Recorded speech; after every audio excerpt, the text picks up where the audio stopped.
My name is Adrian Kuzminski. I'm the moderator of Sustainable Otsego. Sustainable Otsego is a nonpartisan political action committee and social network founded in 2007. And we are pleased to sponsor tonight's town hall meeting. You can find us on Facebook and are welcome to join our email listserv. To do so, please sign up on one of the clipboards that will be circulating through the audience. I would like to thank several people who helped make possible tonight's town hall meeting. They include Richard Sternberg, James Herman, Robert Seward, Dennis Higgins, Eddie Rodriguez, Paula DiPerna, and Lucy Townsend.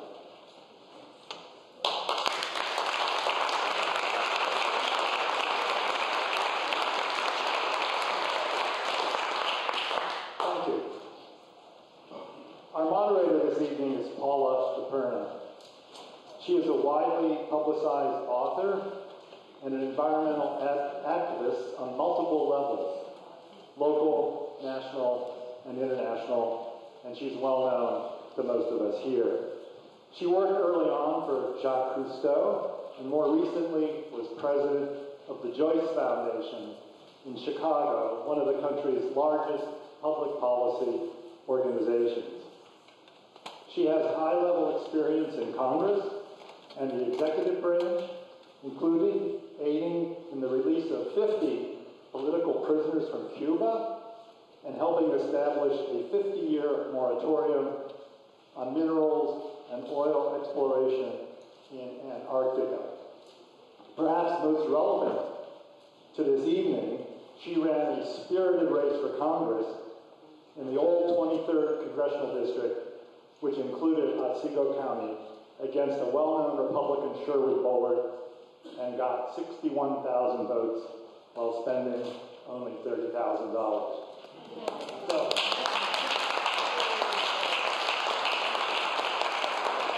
So without further ado, let's get going. Here's Paul.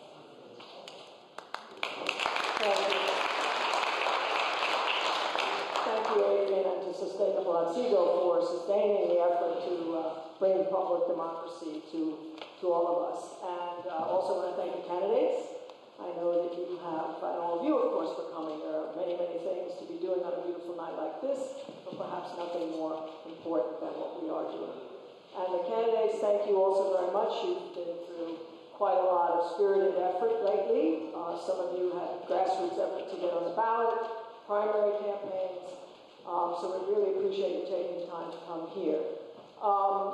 I think the reason that we're having this event is we're moving from campaign mode to general election mode, and the milestones you've achieved, you won the primaries and got on the ballot, but we're in very complex times and we need to get a little bit deeper tonight. So the purpose of this evening is to pivot from the broad themes that you elucidated in the campaign and to dig a little bit more into who you are, how you plan to win, how you plan to do the job, and why you are a superior choice compared to your opponent. And I would say that our success would be if everyone in this room could leave seeing you in the job that you're trying to win. So in that spirit, to kind of cut to the chase, as they say, we have decided to stipulate some broad policy themes that we know you have already emphasized and have spoken in detail about during the campaign, to avoid repeating these just for their own sake. So these are what Adrian and I and some others have agreed that we've heard a lot about from you already, and we want to hear more. First of all, we stipulate that you agree that upstate New York needs new ideas about jobs creation and economic development, including a state-of-the-art broadband network. We know you've all said a lot about that already. We stipulate that health care is a critical issue for the well-being of your potential constituents, which has been well covered as well, broadly. We stipulate that climate change is a problem that needs to be addressed, and that agriculture is key to New York State's development. In short, the more you can avoid just repeating these themes, but focus on developing these ideas, the more, the better for you. And of course, do feel free to address any other issues that you see as you see fit. A technical point, we are making a video of tonight's proceedings, and you must, all of you also in the audience, speak into a microphone in order for your comments to be picked up on the video. Format, we have a 2-hour slot. It's warm. Some of you may want to move in and out, but we agreed to do 2 rounds. The first round will be candidate by candidate. So each of you will have 3 minutes to make an opening statement, and then we'll open up to the floor for 10 minutes of questions. If we feel there needs to be follow-up, we will inject some follow-up during that 10-minute period, but probably not very much. After you've each gone through your intro statement and a 10-minute Q&A, we're going to go to round 2, which will then be open to all of you, with the audience interacting with all of you at once or specifying a question to one of you. And if there's time, we are going to ask you all to comment on how the state legislature and the U.S. Congress could work better together. And ideally, if you could give us an example of a bottleneck or an improvement, you would advocate in that relationship. And then if there's still time, we can all have one-on-one with the candidates, assuming that they stay long enough to have one-on-one with. Adrian will be the timekeeper, and I will try to make sure that the comments go smoothly. Obviously, as everyone always says, please turn off your cell phones. And then when you do ask a question, you know, we're not doing brain surgery, so we're not urgently keeping time, but we, try to avoid comments. We do want as many Q&A. These are the people who should be commenting.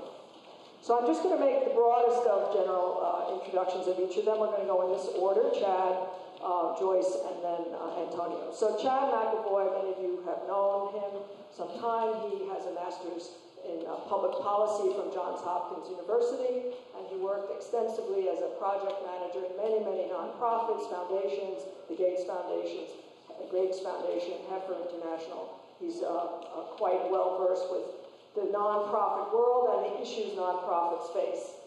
Women's is, interestingly, an investigator, which we certainly could use these days. She's the first woman investigator in the Attorney General's office, and has worked extensively, most recently, on trying to uncover who the Mercers are and the Koch brothers. You may have seen some of her letters in the New Yorker. She's been published a couple of times. So she's in there digging around and has an extensive background in policing, let's call it, and investigation. Antonio Delgado is running for U.S. Congress, is an attorney. He most recently worked for a large firm in New York that he can tell you more about. He was a litigation associate there. Prior to that, he went to Harvard Law School, and he also was a graduate of Colgate, which is quite nearby, and also spent some time in California running a company that was dedicated to using music to educate and help young people feel empowered about politics. None of them have held public office before, so I think we again thank you for putting yourself out there. I know what that's all about. And without any further ado, I would like to ask Chad to come up and make his introductory statement. Again, you can use this mic when you're over there.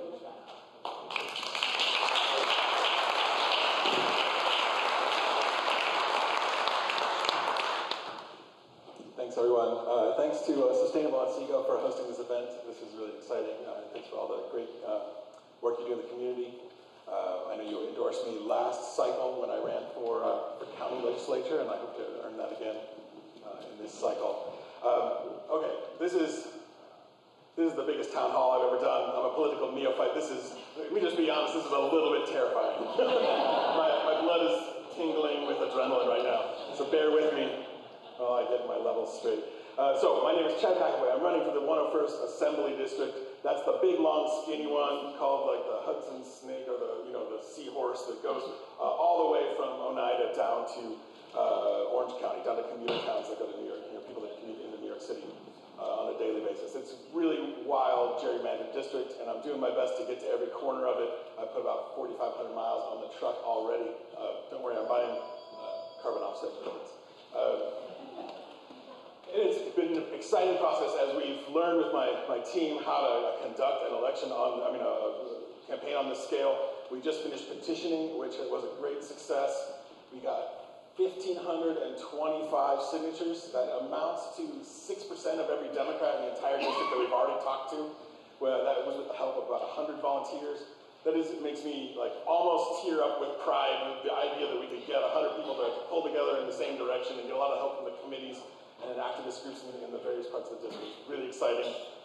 I myself collected just short of 200 signatures on my own, which was really informative, interesting experience. I think my opponent got like 12, so just saying. Big picture, why am I running? I think that we can get more done for our district working within the majority than being relegated to the minority party. People know how these things work. You want to get on the right committees, you want to be able to get the right appropriations. You need to be in the room with the party that's got the majority. The Democrats are going to keep or build their majority in the state assembly, and we should have rural and small town voices in that majority when big things start happening in the next term. When we get Joyce elected and the state senate flips, we need to be in there making sure that our issues are represented and not just the voices of urban and suburban Democrats when those big decisions are getting made. And, at the federal level, what's going on at the federal level is terrifying to I bet everyone in this room. This is the time to make the blue states, especially a state that's big and powerful like New York, the bulwark of democracy.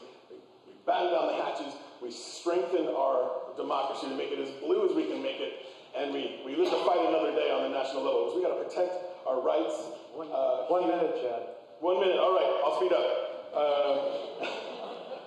We got to protect we got to steward our environment. We got to protect women's reproductive justice. We got to have intelligent new ideas around sustainable economic growth, improved voting rights.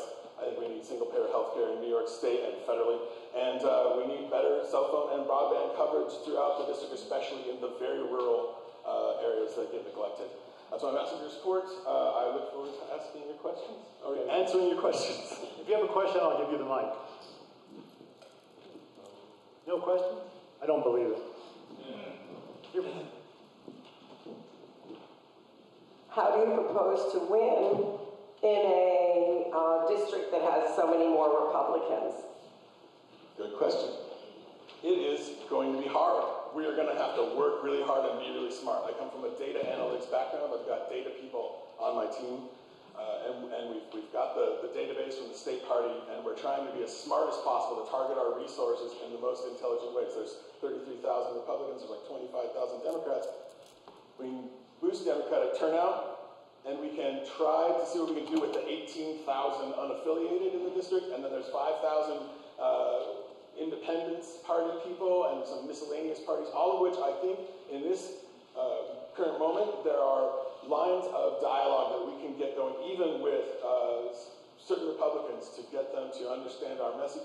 And honestly, I think people get at a core level that the idea that our district is not going to get the attention it needs unless it's participating with the majority party in the assembly.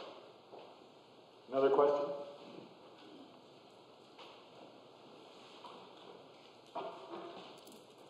Given the state of recent indictments and convictions on the state level, could you address that? How would you propose or need to address that sort of situation? I mean, corruption is bad. I'm against it. Absolutely. What we need is a nice, strong attorney general who's going to go after corruption wherever he or she sees it on either side of the aisle. That needs to happen, absolutely. And there's a few things that we could probably do to tune up the system so it's not so prone to corruption. I get a gross feeling about the Lulus. You heard about Lulus? It's the payments that you get for being on extra committees inside the Assembly and the State Senate, which just is a naturally corrupting force. That's something we should look at, revising that. And fundamentally, the whole bringing home the bacon system, I understand that's how it works. To some degree, to a large degree in many districts. But it's also got this kind of yucky element of is it really the best way to do public appropriations? And it has this pay-to-play element to it that everyone's kind of knows, and no one quite knows what to do about it. And I think we got to look into seeing what we can do to oversight those processes such that they're as daylighted as possible. So, corruption doesn't grow, it grows in the darkness, right? Another question?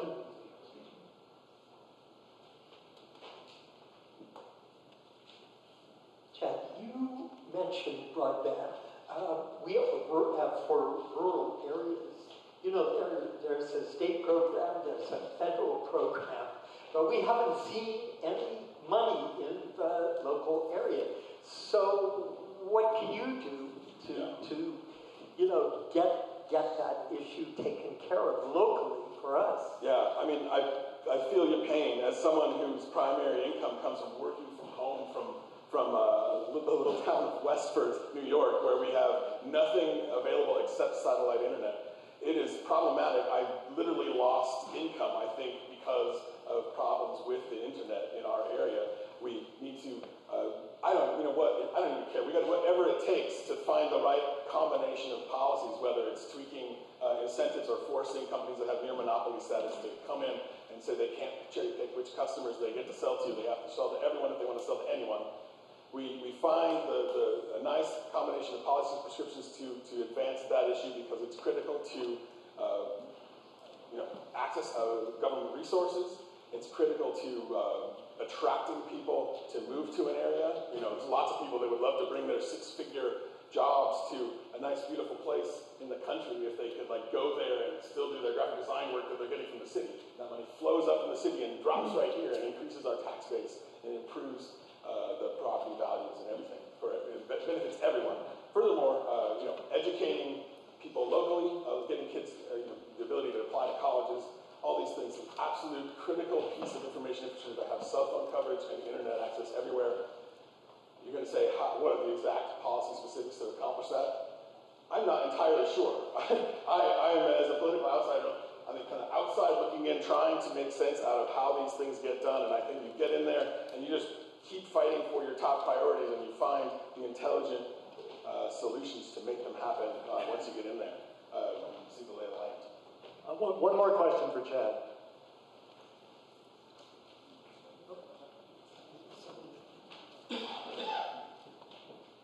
Chad, lines of dialogue, you mentioned. You could open up lines of dialogue with the uncommitted voter or the uncertain voter or the voter who never votes. What would be these lines of dialogue? It's a little bit of broken record, but I think people understand the kind of transactional nature of having someone represent you in the party that's got power. So there's that. But just arguing that participating in democracy is fun and interesting and good for everyone is a good idea. I was just talking to someone just a couple days ago who was under complete misunderstanding that the Electoral College impacted local politics. And there's just a lot of basic education about how democracy works that you need to bring to the table. Have a one-on-one conversation with someone if you can. Tell them that their vote, it may look like your vote doesn't matter on a national level, and there's arguments to be made to that effect in certain states because of the way our system works, but it matters on a local level. You got to vote local, and that power flows upwards as much as it flows downwards. And so, whatever we can do to convince people they need to participate in democracy. Thanks, Chad. You'll have another chance to ask questions of Chad and the other candidates.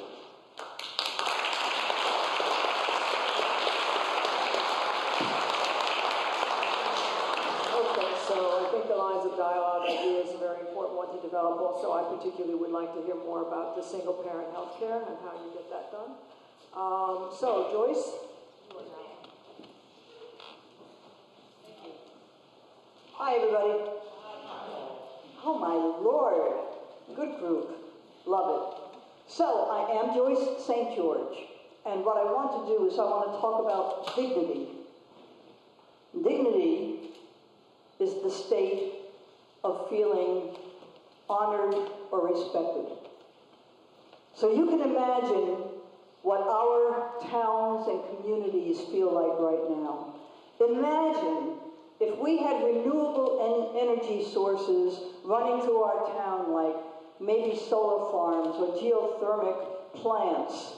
Imagine if we had resources and services that kept all of us healthy and balanced. Imagine if we had children who'd be able to go to school learn the skills, learn the knowledge, to get the jobs that are here so that they don't have to leave this area. Just imagine all of that. The problem is that right now that's all we can do, is imagine. Because right now, there are very few towns that can claim to enjoy any of these luxuries. Right now, we have farms that are going out of business and out of hope. We have small businesses that can hardly make it through 2 years and are in despair. We have young people who have to leave even if they don't want to because they can't afford to live in this area. We have elders who have to choose between medicine and food. This is where we live right now. This is rural New York. And it is a shame, but it is not hopeless. I'm running because I have hope in this area. I can see opportunities in this area. I can see how young people can start doing things that can revive our town, such as finding innovative ways to farm that would actually clean our streams and revitalize our soil. I can see ways that farms can survive if they just change a couple of practices, and we, from the state, help them to succeed. I can see ways that middle class and working class families can actually not just survive the way that we're doing now, but can actually thrive. Only if we can get wages up. Only if we can get taxes down. So I also am running because I want to look at our taxes. We are now paying high taxes so that rich people don't have to. We are paying high taxes so that corporations can get tax loopholes. We are doing things here that are making us weaker, and in that, causing us to lose hope. So yes, I was a corruption investigator. I actually, if anybody remembers Serpico, first of all, that ages you. I was the first female hired to investigate corruption within the entire criminal justice system of New York City. So I arrested and participated in the prosecution of attorneys, DAs, cops, judges, anybody in the criminal justice system. One minute to it. So that was part of my upbringing. I also have served as a board member and a chair of a board of a hospital. I now run a food pantry, which is why I know so much about poverty. I do a lot for my community because it's where I live. And where I live is where my heart is. So part of what we have to do is restore dignity. And so I'm running to restore that dignity in rural New York in District 51. Thank you guys very much.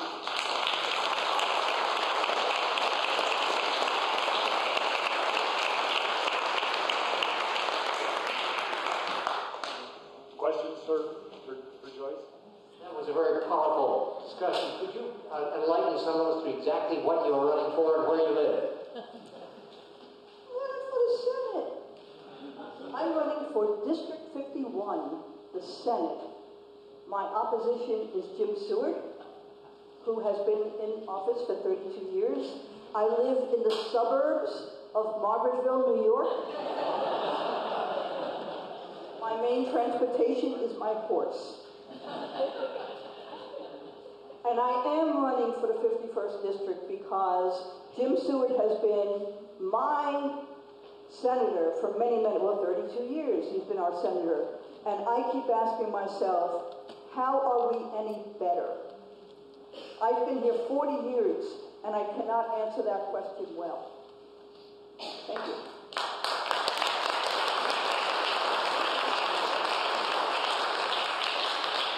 Another question?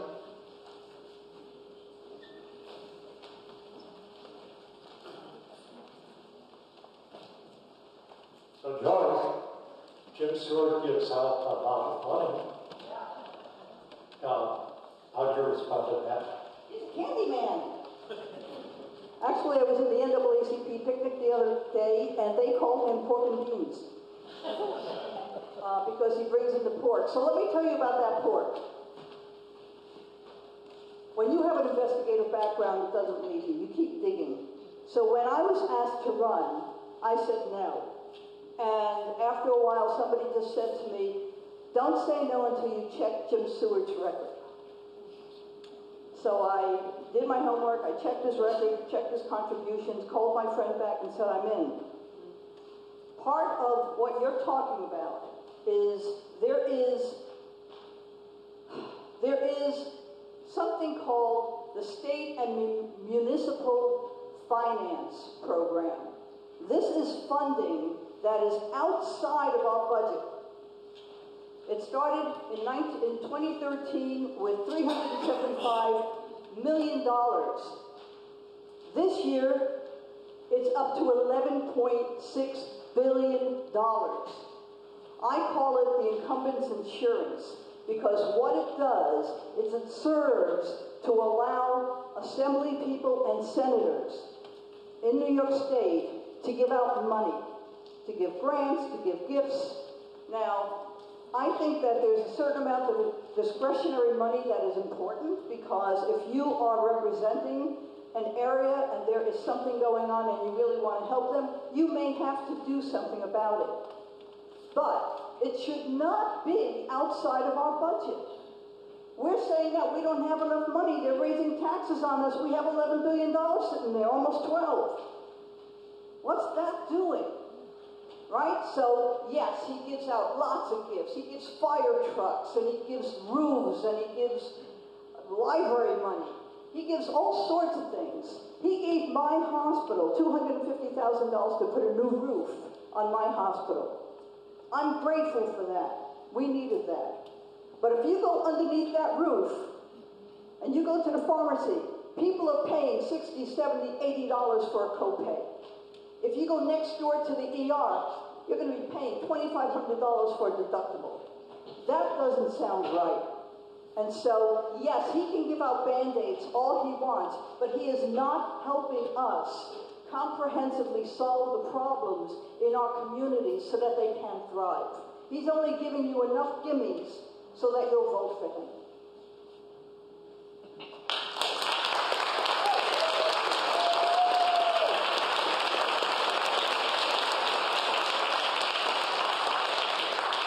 Another question?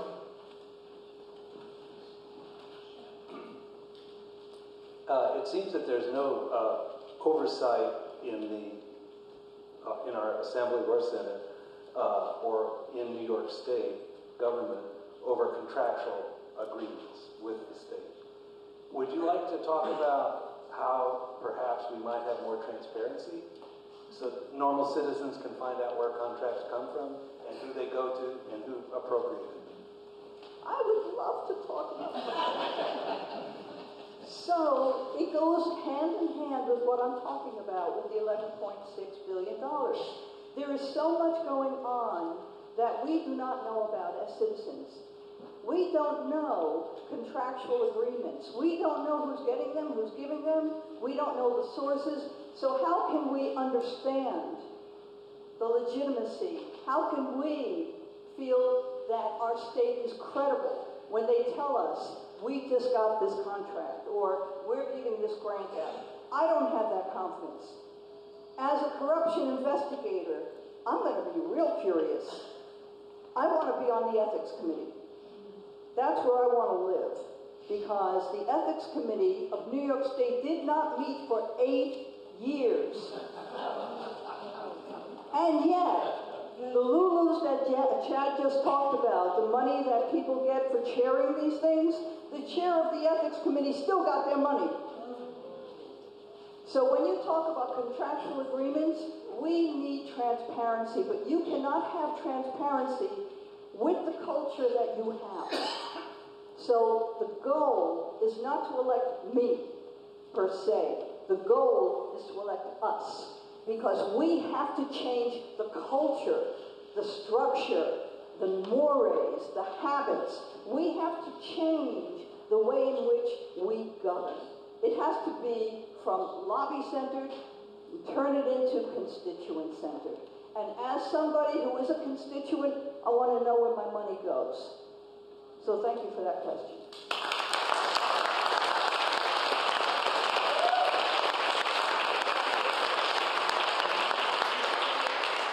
Okay, one more. Joyce, implicit in your comments is a serious criticism of the Democratic Party on the state level. We do have a governor who's a Democrat, and the Assembly and the Senate are somewhat pretty much split. So I'd like you to talk about how we clean our own house. I mean, you're already implicit, you're there, but I'd like you to be a little bit more specific about that. Sure, you want me to say everything? I ain't gonna. So, when you investigate things like ethics, corruption, misuse of power, you don't look at a D or an R or an I. When I was arresting or investigating cops or judges, it didn't matter to me who they were affiliated with. In fact, all of them in those days were pretty corrupt. It was just the way that New York City was managing its criminal justice system at the same time.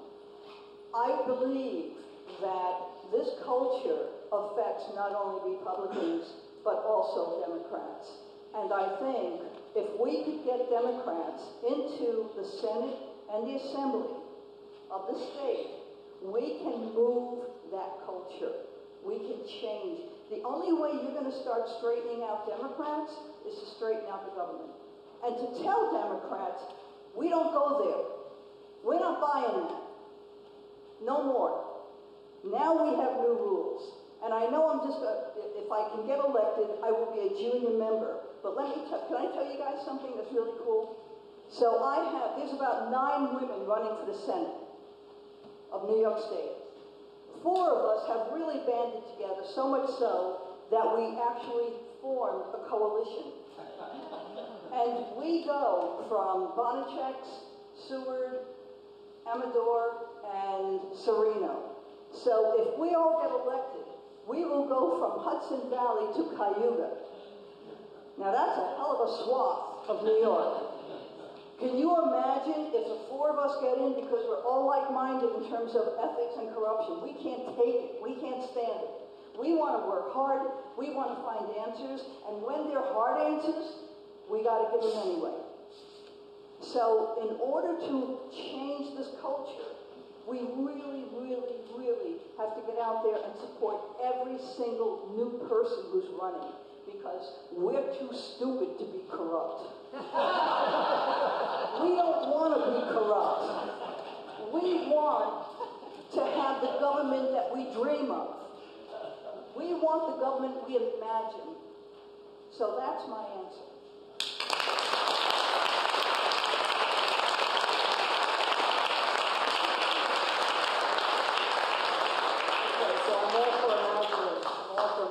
But one of the things I think I will be asking you later, and also to Chad, there's an architecture to doing the job, so since you mentioned your opponent, you did not, but I'll be interested later in hearing what specific votes would you have differed on with your opponent in the last few years. Okay, with no further ado, I would like to bring Mr. Delgado to the podium.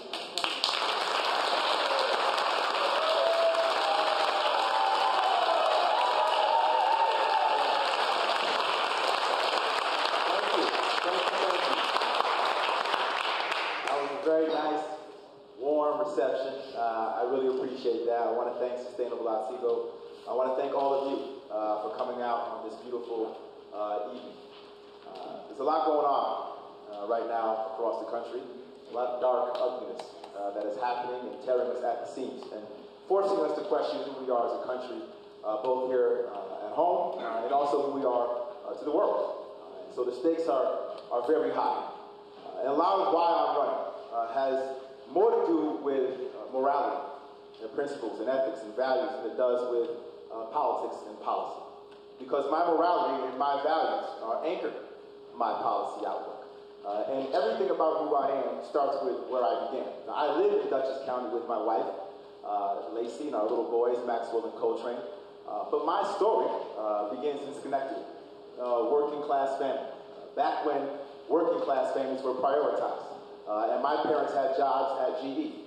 GE and IBM were major employers for a lot of folks for a very long time. And what we witnessed over the last 40 some odd years is a trend away from that reality. Now, I remember growing up and living from apartment to apartment and moving into our first house when I was in high school and what that meant. And I remember the fact that my parents prioritized my education and said to me that if you work hard, you get a good schooling education, you could be somebody and make a better life for yourself. And I was able to do that. I went to Colgate, earned a Rhodes Scholarship, and got my law degree to Harvard and met my wife there, all from cutting coupons and putting clothes on layaway to that. The story of upward mobility was a reality for a lot of folks for a very long time. And what happened? Because for the last 40 some odd years, a different story has been happening for communities all across this region. The jobs that were here, the focus on education, none of it is what it used to be. The economy has doubled in size, but wages have gone absolutely nowhere. The cost of housing has gone up. The cost of healthcare has gone up. Everything has gone up except for wages. And opportunities have diminished. And the reason why this is the case is not just because the world got big and there was globalization. It's because our government was bought and paid for by a wealthy few. And as the world got big, they dictated the terms of how we would conduct our democracy. And when you combine with that all the inequality that we have in this country, where 80% of us are being asked to share just 10% of the wealth, and that means just a handful of people can dictate the fate of our democracy. Now, how does that translate to the ground? How does it actually affect us right here at home? Well, I'll tell you how. When you have a congressman who's bought and paid for by special interests, you get a congressman who votes to repeal the ACA and take health care from the most vulnerable people amongst us for a tax rate to a wealthy few. That's what happens.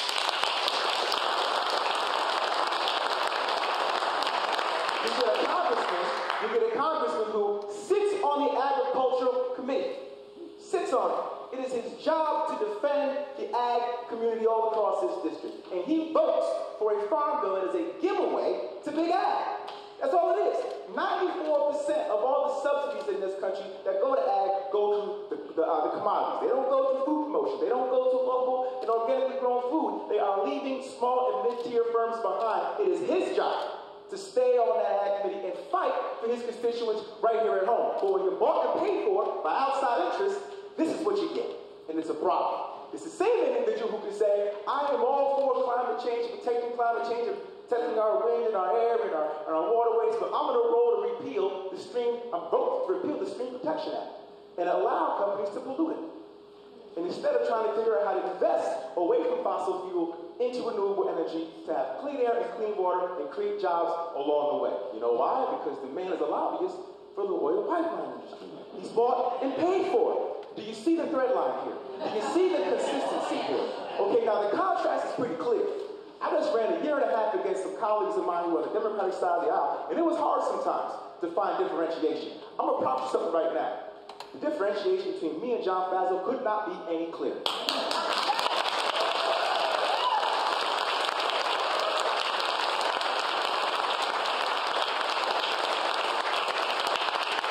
John Faso represents the past. Not even just in terms of the issues that I speak about, but even with regards to his mindset when it comes to women. You're talking about the fact that you want to call Roe v. Wade a black mark on the country. When you're talking about voting for a health care bill that essentially makes it a pre-existing condition to be a woman, that is a problem. When you say that you don't want to defund Planned Parenthood on record, but then vote for a bill that does just that, that's a problem. When you look a young woman in the eye who has a brain tumor and a spinal condition, and you promise her 3 times, I won't take away your health care, and you go ahead and vote for it, that is a problem. It's an outdated mentality.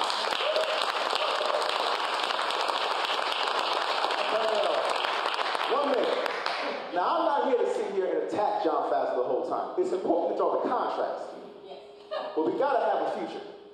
We got to build for the future. So when I talk about healthcare, I'm talking about how we can expand it, make it more affordable, make it more quality for folks. Whether it's expanding the reach and the subsidies for Medicaid, whether it's introducing a public option option to give folks to opt into Medicare, whether it's making sure that Medicare can negotiate drug prices with Big Pharma, which you don't hear a peep from when it comes to John Faso. That's what I'm talking about when it comes to healthcare. When I'm talking about infrastructure, I'm talking about repealing that tax bill that had $1 trillion to our deficit, closing the corporate loopholes and investing in road and rail and broadband and cell service. When I'm talking about fossil fuel to renewable energy, I'm talking about shifting that $4 billion that we put for fossil fuel and subsidies and tax credits and transferring it over to the renewable energy space to make sure that we can invest in wind, in solar, in geothermal, real policies. Now you're going to hear a lot of distractions from Mr. Faso. You're going to hear a lot of attacks, a lot of personal things from Mr. Faso. Because he's want to talk about the issues and talk about the vision for this place. I'm here to talk about a way forward. I'm here to talk about opportunities for our families, our children, and our children's children. That's what it means to be a public servant. We're here to make sure we get that. Yeah.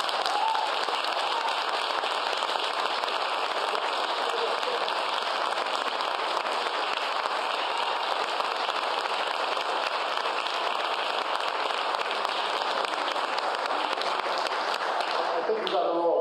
Question. Mr. Delgado, I actually have two questions. One of them is a quick statement. This area was kind of an epicenter of the anti-fracking movement to protect our state's wonderful resource of fresh water and clean air.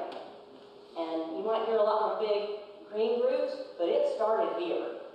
And I would like to know if you are willing to meet with us and listen to us, because there's a lot of collective knowledge on that and on climate change. And I very much hope, so will you please agree to meet with us and introduce? Simple answer to that question, yes. Another contract I would make to John Faso, who has not had a legitimate, open forum, town hall, where people could stand up and just freely ask him a question and he has to answer that question on the spot. I will be here all the time, engaging, listening. Today, I was with Otsego 2000 Otsego, sitting down, listening, engaging on the issues. I was over at Bassett Hospital, meeting with the CEO, listening, processing the information, doing the homework to understand the needs of the community on the ground. You can't serve the community if you don't understand the needs on the ground. Thank you, Dr. Okay, so in our recent local press, it's brought up your history of being a rap artist as a young man. Okay, that was 12 years ago. And I want to say, is that all you got? Jeez, as a criticism? But I want to know if you would say, you could say in a statement, what making that music as an artist, what did that mean to you personally, and what did you want to say? I really appreciate it. I was talking to a group of folks earlier today about this very question, and the gentleman made a very astute point that I'm going to make tonight.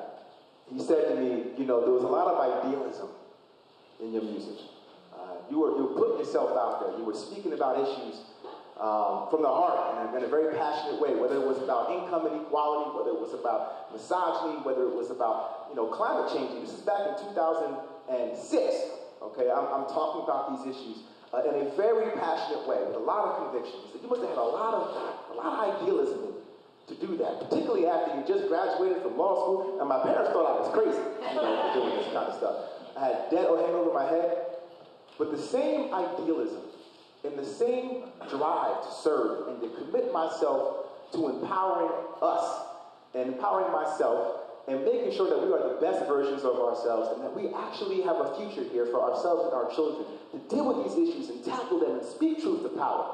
Speak truth to power. That same individual that was doing that then is the individual that stands before you today, committed in this new environment, a very toxic environment. And I can tell you, that guy back then would have never thought that I'd be running for office. Okay? Never. But we've gotten so far off the rails here that I couldn't help myself and say, no. Because when we step out of it, when we check out of it, then the bad actors fill the void. And they don't go in with good intentions. They're going to exploit the void.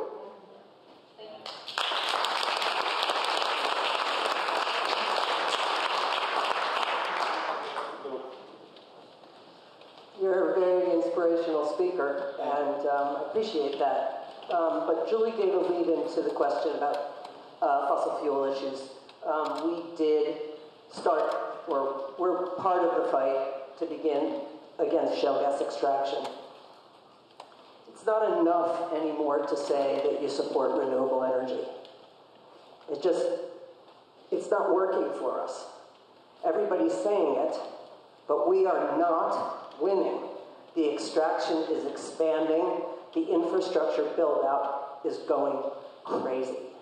So I'm here to ask you really specifically your perspective now, not after you hear more about it from us, about your perspective that distinguishes you from FOSO on the Federal Energy Regulatory Commission and on this fossil fuel build-out. Because in our district, you have CVE, the Cricket Valley power plant that's being built. What's your position on that? Thank you. Yes. So my position on a lot of these issues is a practical one, first and foremost. There's a lot of things that we ultimately want to achieve. For example, I live in Rhinebeck, and there's the Hudson Solar company there. It's the first net zero commercial enterprise in the entire northeast of the United States. Okay? So there's progress there. We can see how you can have commercial enterprises that are 100% net zero renewable energy based. But how we get there is critically important, and the impact it's going to have, economically speaking, and when it comes to folks' livelihoods, is important too. So here's a perfect example of what I mean. A lot of the discussions that I got in the primary, for example, were, why aren't you for the all-fossil fuel pledge, right? That sets a timeline for 2020 where we are 100% on renewable energy and totally off fossil fuel. Well, the reason why is because I didn't see how that was actually achievable and feasible. Doesn't mean that we should not be working towards that goal, and we should be incentivizing behavior towards that goal and deterring behavior towards investment in the fossil fuels, right? So, for example, there's a lot of work being done right now on the carbon fee dividend concept, right? Something that I'm looking into to see if that's something that might be pursued. Whether it's taking tax incentives and subsidies, and like I said, shifting over to the renewable energy space. Concrete steps, right? When the federal government is investing $4 billion a year in big oil, there's a really easy way to deal with that problem. Take that $4 billion away from big oil and invest in renewable energy. It's not that complicated. So when you say with the contrast, and you say, and I agree with you on this, we are losing the fight. And so it's also important to put things in perspective here. As much as we want to push and push and push, we also have to figure out a way to gain the power that we're going to need to advance the cause. Right now, we are behind the 8 ball. We got a guy right now in John Fazio who literally, his job was to lobby for oil pipelines.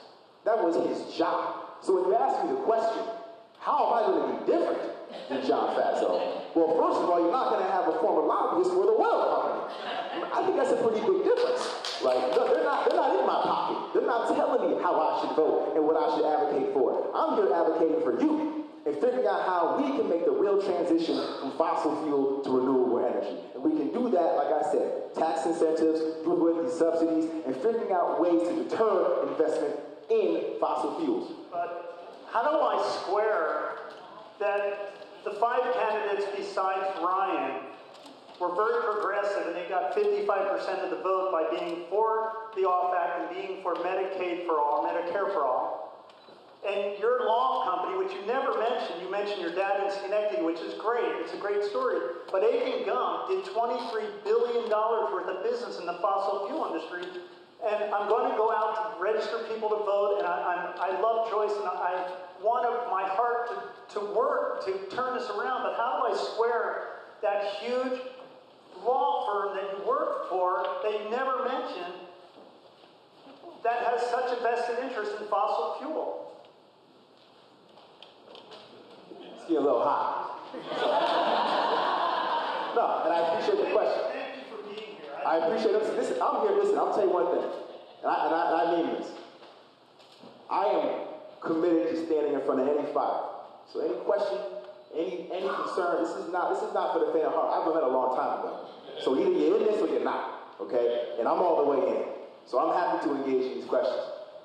Now, you're right. I did work for a law firm, Aiken Gump. Big law firm, 19 offices, over 900 attorneys worldwide, one of which was a lobbying firm in D.C., office in D.C. I had no connection whatsoever, not a lobbyist. I'm a litigator. Did litigation work in the finance space for 6 years. Didn't lobby, didn't do anything for oil companies. Doesn't mean that it didn't happen within the firm. As you pointed out, it did. But my personal track record and what I worked on was not tied to that. Big firm. Just like there are a lot of people in the firm who have different political views that I have. Some voted for folks that I didn't vote for. And, so this is the nature of working for a big company. That being said, I also point out the fact that where I started matters. And I think it informs one's personality or one's mindset of how they deal with issues and who they put first. Because I come from working class, because I come from a situation where I understand the value of opportunity, I understand the value of a good education and meaningful work, and I know that my story would not be possible but for those opportunities and but for the jobs my parents were given. It is a personal thing for me to say, wait a second, with all the things that I've been able to accomplish, I can't forget where I come from and how it all happened. And all the things that were there from my story, my wife's story that happened in the first place, have been torn away from people. And people are no longer being given a hand up, they're being pushed into the cracks. Literally. And in the church that I was raised in, I was taught a very long time ago that that is immoral. Flat immoral. And so all I can tell you is I'm going to be here.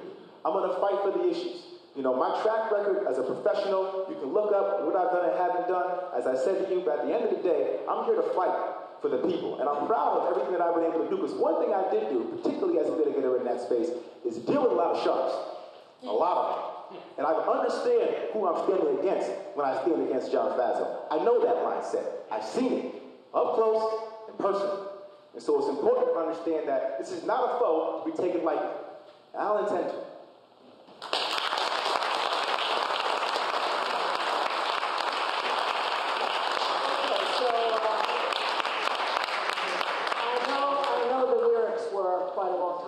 But I am going to be asking you how you would ask or expect voters who, back to the lines of dialogue, to interpret those lyrics, some of which were pretty strong. So maybe give some thought to that. I'm also going to ask you to flesh out a bit on the Farm Bill, because Mr. Faso says that he has integrated increased support for farmer mental health, upstate farmer markets, and cracking down on fake organics and supporting organic upstate farmers. So this is from his website. I'm not saying it's correct or not, but I will be asking you to respond in a little more detail.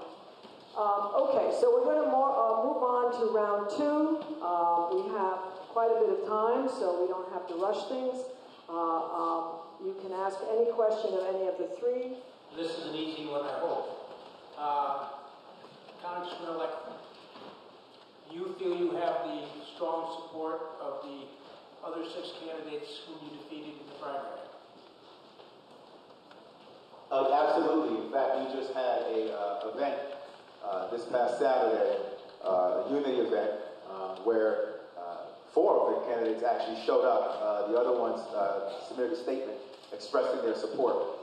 Garrett Rhodes has already come out and stumped with me and come to my defense on social media. And Pat Ryan and I have had numerous discussions behind the scenes. He's helping me with his network and building. So everybody has stepped up. We've also integrated staffs.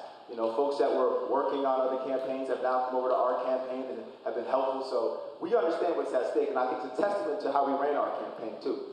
We stayed positive the whole time. We didn't make it about anybody individually or personally. We kept it on the issues. We stayed disciplined. And I think when you're in the trenches with a group of folks that respect each other over time, you walk out of that with even more respect. And so all of us, I think, emerged better for the process and very excited about what we can do. Because there were 19,000 folks who came out in 2016 for the primary. Almost 40,000 folks came out for the primary. That is a significant uptick. And in large part, that's because of how many folks were already running and how folks like yourselves are so engaged. So we keep building on that and staying unified. I think we have a very, very strong case here to take this seat back. Okay, just a point of information on that, since you're interested in the primary, just for perspective. 35,000 or so, and nearly 40,000 people voted in the primary. That is an uptick. But when John Faso beat Zephyr Teachout, the total number of votes cast was 395, of which 166,000 were for Faso and 141 for Zephyr.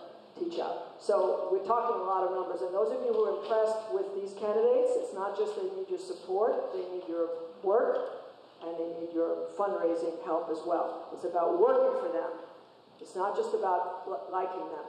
Okay, another question, and we're going to go from the back to the front. Yes? Thank you. Question runs to all three at the federal level and at the state level. Since the 60s, and many of us were alive at that time, marijuana has been prevalent in the society. It started in my experience then. It continues throughout society to this day. People are being arrested for it, and polls seem to suggest that as many as 60 or 65% of the public favor the legalization of recreational marijuana, as well as the states that have it for medical purposes. If you are elected, all of you, how will you approach that issue, and will you hinder its passage, or will you advance its passage, and how so? Thank you. That's a very good question. Right now, at the federal level, marijuana is classified in the same schedule as heroin. No one thinks that that's reasonable. No one that has studied it, has looked at the science of it, thinks that that's unreasonable. Your classroom? Am I not speaking into it? It's different. It's not as the other one. I support regulating it, legalizing it for adults, and treating it like something that something that someone should do in their own home. If they're not hurting anyone else, they should be left alone to it, right? There's kind of like an argument there for like personal freedom. Also, it's happening. It's happening in Canada. It's happening in states surrounding New York. It doesn't make any sense to just forego the tax dollars and the actual kind of legal framework we can put around that. Furthermore, a lot of the small landholding farmers are struggling, and there's probably something we can do, modeled maybe on the farm brewery law, the New York Spirits law, where like local production is not captured by corporate entities, and it promotes a source of income and tax revenue coming from small farms. I think it's a win-win really, and there's good evidence that it's not nearly as damaging to people in their lives as even basic things like cigarettes and alcohol that we can't even buy legally right now. I would ditto.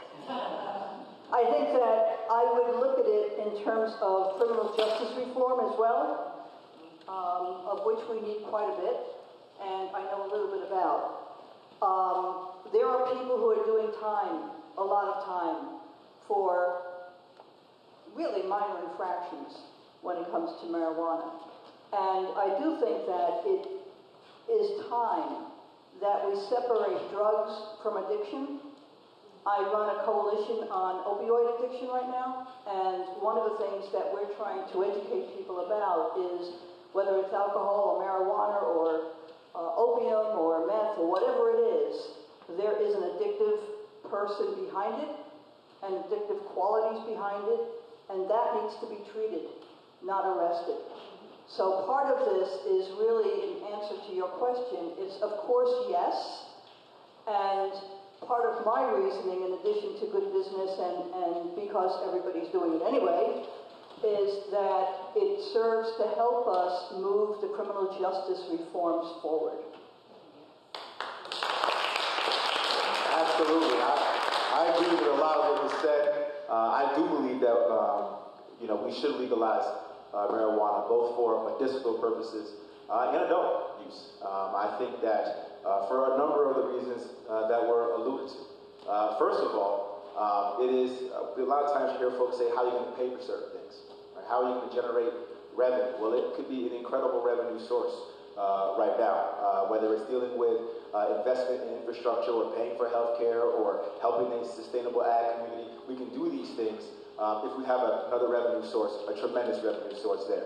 Also, I can tell you something right now. As an African American growing up during the 80s and 90s and the war on drugs that was created, and I've seen the decimating effect it had on communities of color in particular, it's heartbreaking and heart-wrenching to think now that there are folks and there are companies out there that are literally making millions and millions of dollars doing something that that communities for generations have been locked up for, literally locked up for generations. Kids raised without their fathers because it was deemed illegal 20 years ago. That's a tragedy, and we've got to get away from that. We're seeing trends happening in the right direction, particularly on the question of opioids, right? We're talking about decriminalization of this behavior when we think of it as a health risk, as an addiction, right? So I'm happy to see that we've somehow now begun to understand the framing of drug use through the prism of safety and health as opposed to crime.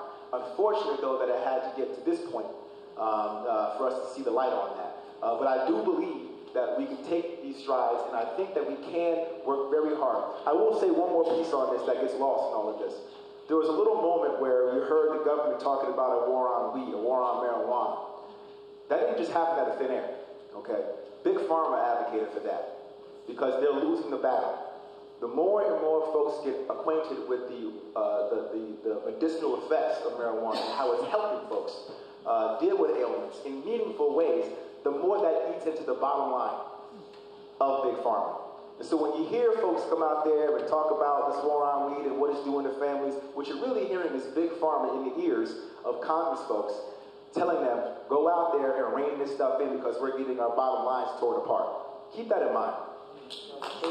So my question to all three candidates, as a representative of Food and Water Watch and other organizations that have over 10,000 members supporting the OFF and its sister legislation in the New York House and Senate, will you meet with me, with Julie, with Dennis, with some combination of us to have this discussion and carry it forward so we can reach agreement on what the best way to effectively fight for and the fossil fuel invasion is? Will you all agree to have that direct conversation with me as the representative of those groups? Absolutely. I already did. And I'll tell you what, I already did, and Dennis is my hero. And maybe this is for you, because I'm not sure how much you know about what they're talking about, but I have been educated. But I think one of the things that I was going to say in my intro, and I cut it really short, but one of the things that I think we are suffering through is bomb trucks going through our towns. You know what bomb trucks are? So I think the last number I heard was Oneonta's getting about 96 a day, twice a day, going through. And last Wednesday, there was actually a truck accident with one of these bomb trucks where the driver just went right off the road and tipped over.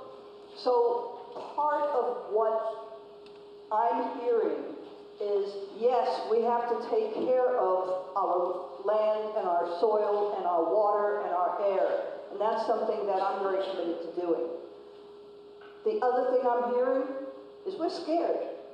We don't know what's going to happen because things are getting out of hand and things are being decided without our say. And because of that, we are being threatened. And something like a stupid truck driving past, all you need is for what happened in Exeter to happen right off of 81 on 7 in Oneonta, and you've got yourself a mess. And so I just wanted to bring that up because I think that, yes, we have to deal with these issues in a very pragmatic way, but we also have to honor the fact that this is very scary stuff. And we have to take care of reducing and eliminating these threats, as I'm calling them. Chad, before you answer, okay, I just want to remind you of what I said earlier. We need to hear how you would do that. How do you get the trucks off the road? Keep that in mind. Chad?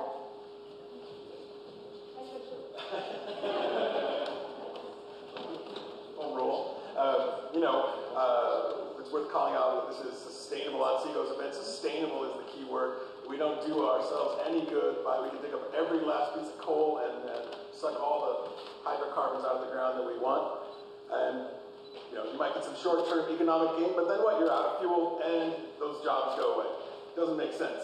We stop building the infrastructure, common sense safety upgrades to existing systems, sure, but we move on beyond fossil fuel infrastructure and we start building a green, renewable future. That's the only way to do it. You can't also very easily outsource green energy jobs. The green energy is produced locally, and those jobs are local.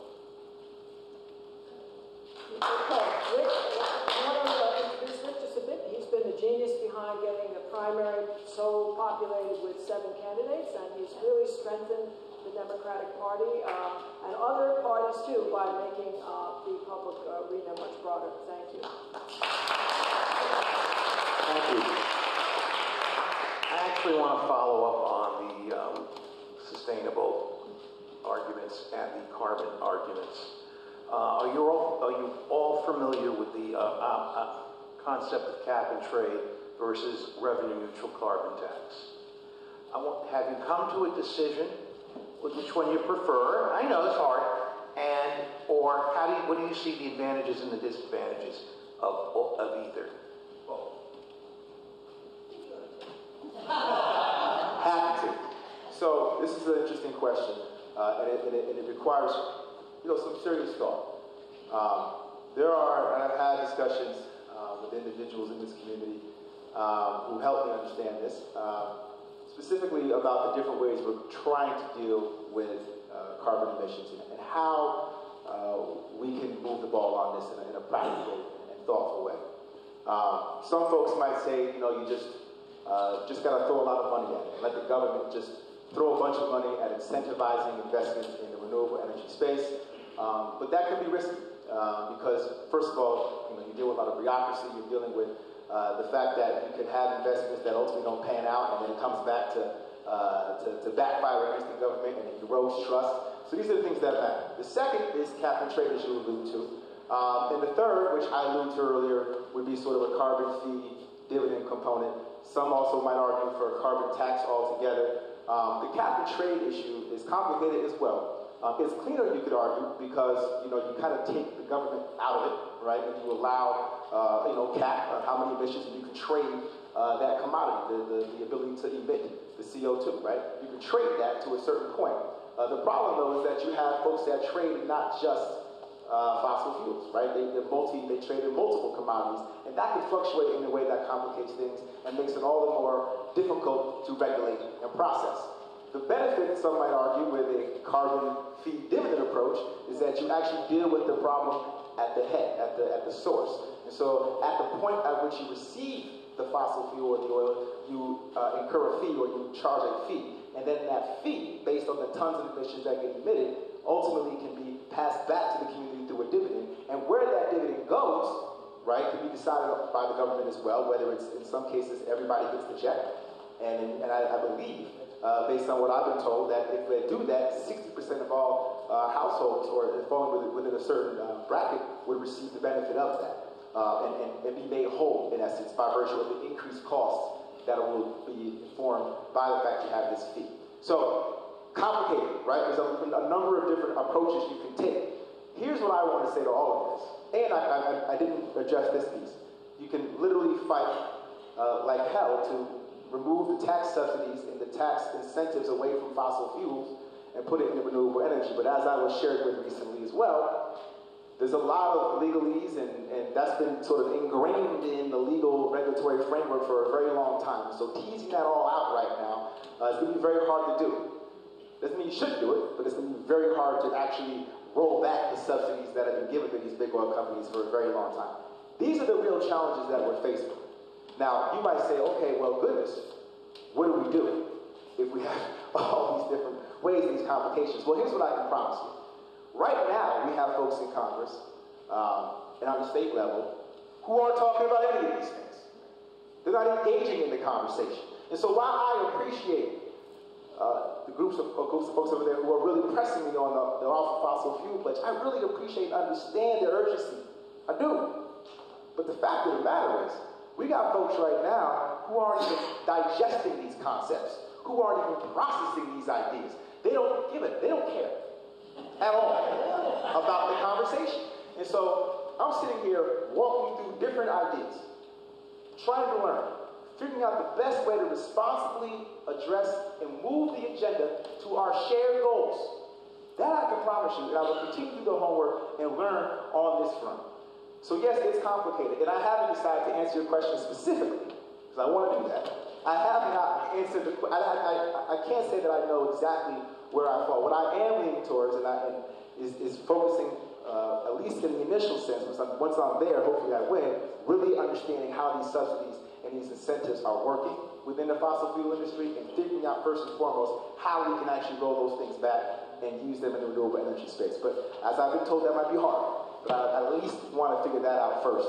And if we can do that, it could be helpful, I think, moving forward. Sorry if I went on a little too long, but the question was a complicated one. So. If it was easy, somebody would have done it. So, also, we can talk about, just another point of information, cap and trade, carbon tax.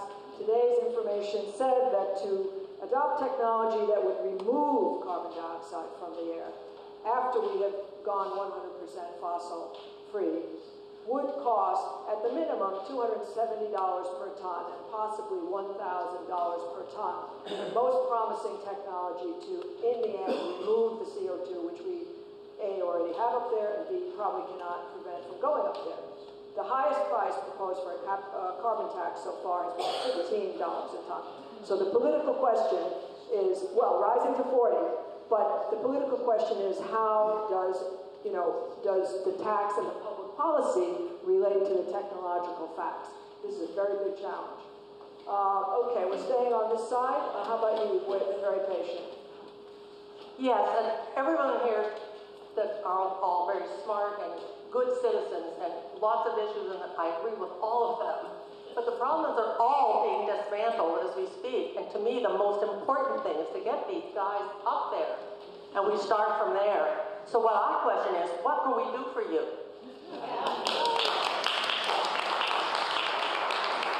Okay, I can take this one. We should all take it. So, I think that it was said before that we are all new. You never ran before. No. Chad never ran, and I certainly never ran. So we're all new, and what's interesting to me is all of these questions are valid. I'm not sure I could have answered that, and I was so happy. Antonio did. Because we are struggling right now to learn every single thing about every single issue and do it in a timely way so that when we stand up here, we can sound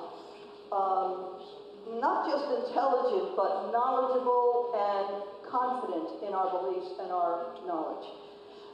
The biggest thing that we need is support, and I'm not just saying applause, and I think somebody said before, a smile and being liked. We really need active, engaged people. For instance, I know Antonio's been running for, 7 years? I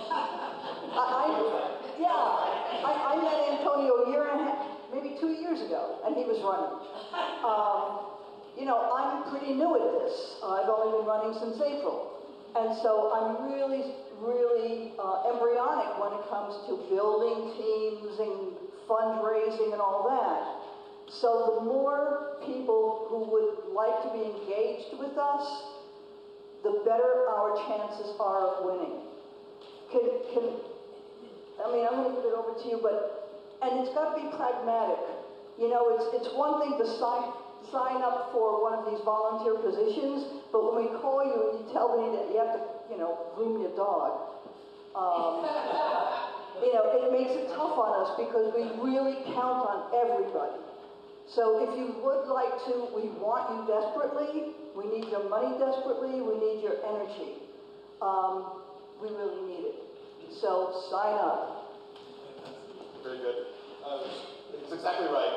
The human capital, the human energy is probably the most important thing. And the number of people that care and get involved and get out and do things, get in touch with the campaign, offer to knock doors, go to a postcard party, host a meet and greet, host a fundraiser. All those things are absolutely critical. Getting your lazy Democrat friends to show up and vote, finding some 18-year-olds that haven't registered yet and impressing upon them why it matters. Also, run for office. Like, that's what I did. That was my form of activism last year. When I saw what happened with the Trump election, I was aghast. What can I do? I woke up, I looked around, it turns out no one was running for office in my community, and no one had run as a Democrat in 18 years for my county seat. They just did it. You don't win necessarily, but you start the process.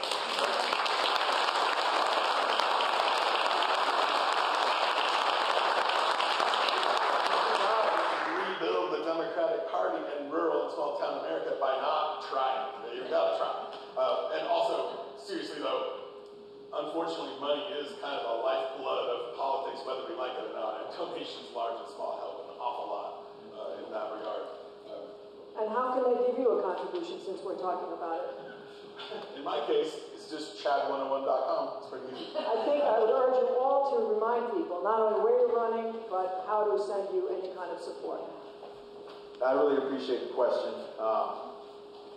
I just spent a year and a half, running a very intense campaign against very talented individuals. And what I learned through this process is how important it is to meet the people, be present, and to tap into the energy that is there on the ground. There is real energy on the ground. Make no mistake about it. Don't let anybody tell you otherwise. I've seen it time and time again as I've traveled across this district. It is a lie, and it is well, and it is not just owned by one party. It's an important fact. But here's the good news when I say that. Most of the energy, whether you're a Democrat, you're an independent, you're a Republican, is grounded in this sense of angst and anxiety towards what's happening in D.C. So that benefits anybody, no matter what side of the aisle you're on, who can speak to the people, who can speak from the heart, who can speak about the issues and demonstrate a real commitment to advancing the cause of everybody. So when I speak about healthcare, when I speak about infrastructure, when I speak about dealing with the opioid epidemic or Lyme disease, things that are grounded right here at home, those aren't partisan issues. Those are issues that people feel like have been not addressed at the federal level because for too long we have folks there who aren't paying them any attention. So now it's time to tap into that energy, and it's time for us, all of us who are here, to continue to build that out. Go to your Republican friends, go to your Democrat friends, go to your independents, the NOPs, and say, hey guys, now is the time. We actually have an opportunity here to be heard, So I really encourage you all, find 10 people who aren't registered, okay? Who aren't registered. And get them registered. Important fact, and I'll stop with this. Important fact, 178,000 folks were registered to vote in 2016 and did not vote between FASO and Teach Out and Trump, and in this district alone. 163,000 or so voted for FASO and 140 or so voted for Teach Out. 178,000 were registered to vote and didn't vote. 100,000 were eligible for enrollment and weren't enrolled. So 278,000 folks we can go get. Now Teach Out lost by 27,000 votes. Okay? So we got some real ground to make up here. And we have a nice big pool of folks to go after. So identify those folks who haven't registered or they just voted in last year's elections. And we can work with you on that. We have the list. My guy, yes, we have the list. My guy Christian is back there. We know who registered last year. So we can be very targeted about where these communities are, where they live, how we go get them, and get them to the polls and get them engaged and help them find. Usually if you're not registered, you have 10 folks who probably aren't registered very close to you, right? So they can go get folks. And we can build that way and get those folks off the sidelines. This is an imperfect process, but that shouldn't discourage anybody when there's an opportunity to make some progress. I just want to point out that there are some tables in the back where I think there's some literature from the campaign, so to follow up on this on your way out, if you want to learn more or sign up, you'll have an opportunity there. Okay. Yeah, it's really about doing the work. It's not about anything else. And Antonio's absolutely right. It's 27, 30,000 votes, he's got to find them. Sorry, can I say something? I think you already answered this one. I just want to say one more thing. Okay, be brief because we have a lot of people as The only other thing I was going to say is we may have questions about Antonio in terms of whether or not you know, I heard healthcare and I heard fracturing and all that. What he has against him right now is John Faso is attached to Reclaim New York. And Reclaim New York is an organization by Steve Bannon and Robert Mercer. And they're out to get the Democrats. And they're out to wreak havoc. And so you don't have to trust me, just do Reclaim New York, Google it, and you'll see how much havoc they're wreaking. But he's up against that. And so even if we can't answer your questions as well as you would like us to, it doesn't mean that we won't when we're in office. Okay,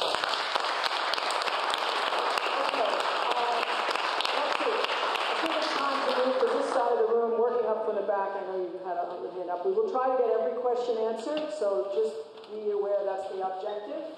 We still have about 33 minutes. If you are brief and really focused on the question, you can see the answers are very rich. We'd rather have them speak in a way. This is a follow-up on that. And having had a number of my two sons in their 20s, neither of them voted.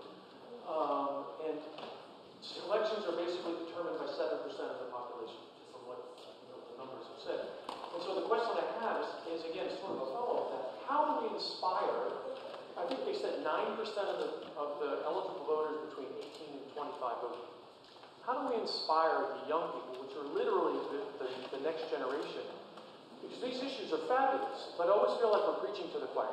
You know, you're always coming to make brilliant questions and really thoughtful insight, but yet, how do we reach that group of people who say, it doesn't make a difference? I mean, they've said the same thing. Why do I vote? It doesn't, I'm only one person. How do we inspire them, especially that group under the age of 30, to take this stuff seriously, that this is their generation. Who wants to take their that? life. Thank you. I can take so a couple ways. I think a lot of times, as I've traveled across the district, gone to college campuses, community campuses, talked to high school graduates, a number of whom have now volunteered and are now volunteering and interning on my campaign. I think the key is this. You have to first and foremost be able to speak the issues that resonate. So whether or not you're talking about the opioid epidemic, or debt-free tuition, or legalizing marijuana, or creating jobs that are going to be able to allow them to have an opportunity when they graduate, not to just settle with debt for years and years to come. All that matters. So you have to be able to speak about the issues that actually matter. You've got to be present and show up and engage. But I'm going to be real with you. A lot of times when I was young, I'm 41, but I remember being 20-something. It's not that long ago.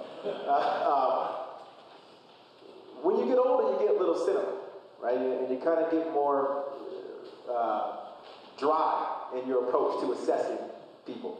When you're younger, you still got that idealism in you, right? And you're still looking for that spark. You're looking for somebody who can inspire, who can grab you by the heart, whose life narrative is inspiring to you. And one of the things, and I was talking this earlier with a group of folks, that sometimes people talk about my music, for example, and they say, oh, what about the music? Well, in some respects, particularly because of how popular the art form is for younger people across this country and the world, I have a lane to young people through my personal narrative, through my story, and what I was able to do with Sacrifice that is engaging, that draws attention. And as soon as you get the attention of young folks, you can begin to speak about the issues and get them involved on the campaign. So it's being able to talk from the heart, it's being able to have a story that can, from their vantage point, be inspiring and be hopeful. And then it's also about talking about the issues that matter. And not talking at, or saying, here's what you've got to know, what you need to know, but actually listening and saying, from your vantage point, what are the needs? What are the concerns? So I think it's a combination of all those things. And you saw this with the walkout, right? You saw this with the walkout. Okay, young people stood up and said, wait a second, this is not about a left or right thing. This is a right or wrong thing here. We got kids who are being killed in schools, and we have done nothing about it. The kids had to step up and say, hey, adults, do something about this.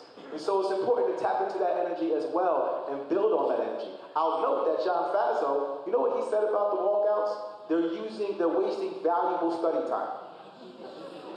They're wasting valuable study time. That's his response to that.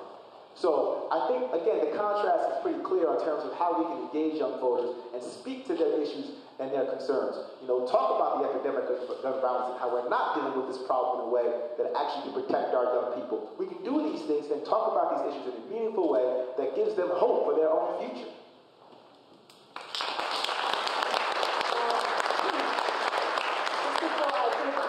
I'm going to give the moderator's prerogative to Adrian, who I think has a pertinent question at this point. The Mercers have been mentioned a couple of times this evening, and I think their PAC win New York, I think, in the 2016 election, you might know, gave Faso $500,000. And they spent, I think, on a variety of national elections, a huge amount, multi-million-dollar amount on trying to influence races. So my question is, what about this problem of money in politics? How are you going to confront it? How do you confront it in your own campaign? And do you have any specific, do you see a path to making politics more accountable to the electorate? Oh, yes. You're talking Mercer and then you're talking accountability in general. In terms of Mercer and Bannon, you can't separate the two because they're pretty much aligned. Right now, I've been chasing them for about a year and a half. And I've attended at least 10 or so Reclaim New York meetings. And I go there and listen to what lies are being told and what exaggerations are being told. And then I start asking questions. And I clarify for the audience what's being said that is not true. So I actually go out there and confront them. I also been training a lot of indivisible groups around the state, all around the state, to do the same thing. And there'll be maybe 6 or 7 indivisible members who will attend a school meeting that Reclaim is attending because they want to eliminate public schools and they want to eliminate unions, and they're horrible. So part of it is exposing them. And we were lucky enough to get WNYC to do a 2-part series on them. So the more we talk about them, the more we expose them, the more they're exposed. And I think this election is going to expose them very much because Tom Basile, who is a Reclaim member, is actually running against one of our Democrats for, I think, for the Senate. So that's one thing. In terms of accountability, there are so many ways to make us more accountable. For instance, my opposition, Senator Seward, he takes $350,000 from insurance companies every election. He is the chair of insurance oversight for the state. He takes over $100,000 from New York City developers. Why? Because they he can keep a tax loophole open. So we have to get conflicts of interest like that put on the books.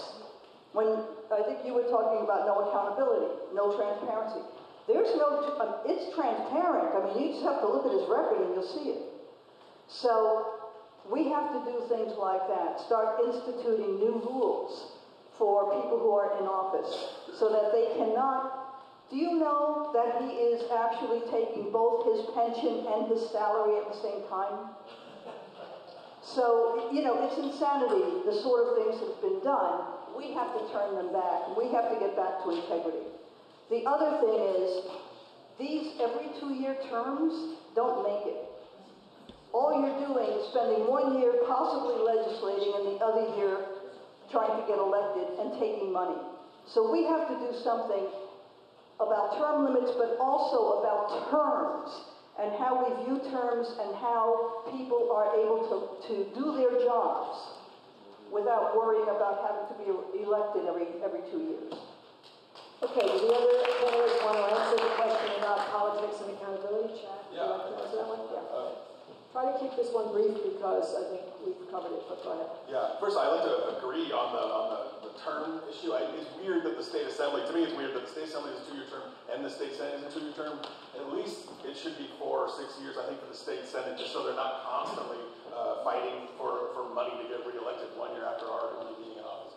Also, we got to look for ways to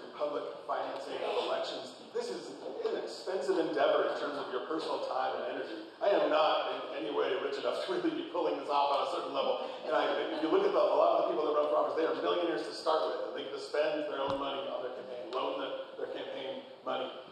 I don't even know if we should allow that. I think we should make it, if we can't do 100% public financing, at least do some sort of public financing match for small dollar donors. Like someone gives $50 and there's a pool of public money that matches that at some high level to boost that level of monetary influence above and beyond like corporate PAC money, which by the way, we should get away from. And I'm not going to take any, not that anyone's offering me any.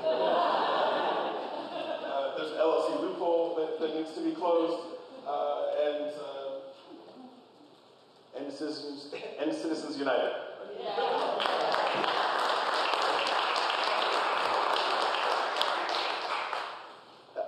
$18 million was spent in 2016 over the course of the congressional race between Teachout and Faso. $18 million. John Faso raised $3 million on his own. $7 million came from outside sources. $500,000 from the Mercer family, another $500,000 from the singer. There's money flooding in from outside. Teachout raised $5 million on her own and got about $3 million from the party. There are 4 media markets in this district, one of which is New York City.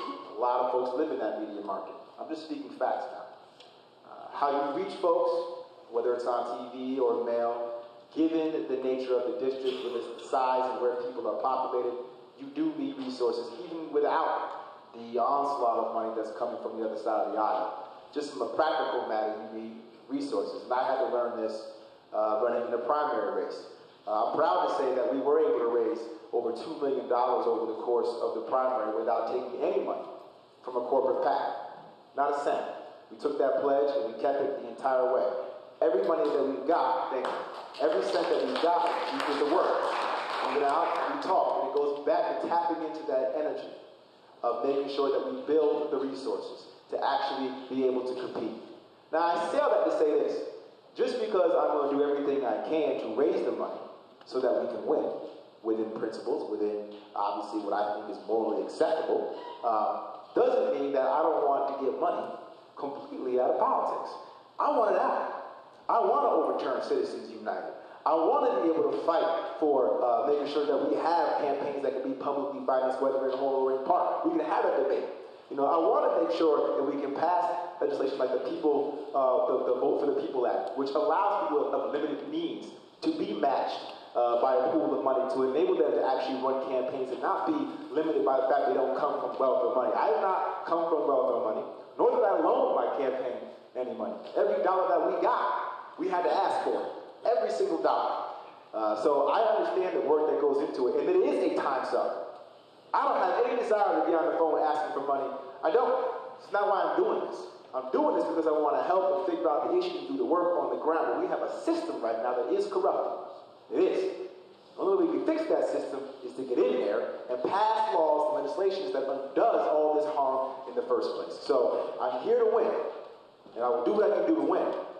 But I also promise you that once I'm in there, I'm going to do everything I can to roll back all this money in politics, particularly with all the inequality that we have. Very few people have access, and it's a shame. Very few people are being able to have, actually a lot of people are being shut out of this system. A lot of them. And there's a lot of pain, and a lot of heartache, and a lot of anxiety right now because of that fact. So I understand that and work very diligently to do that.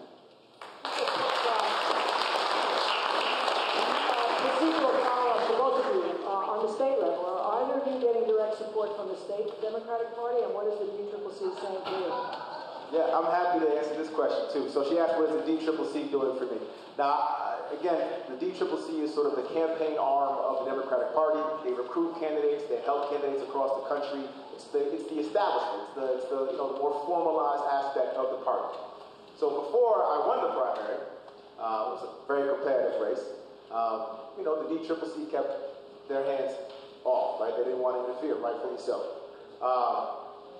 Some candidates were recruited by the DCCC, and encouraged to jump into the race. I was not one of those candidates. They didn't come asking for me to run, okay? So I can assure you that my ability to win the primary was not because the party necessarily wanted me to win, what I did, we earned with the help of the community on the ground. That being said, this is a very important race. As some of you know, the 19th Congressional District is one of the most vulnerable swing seats in the entire country.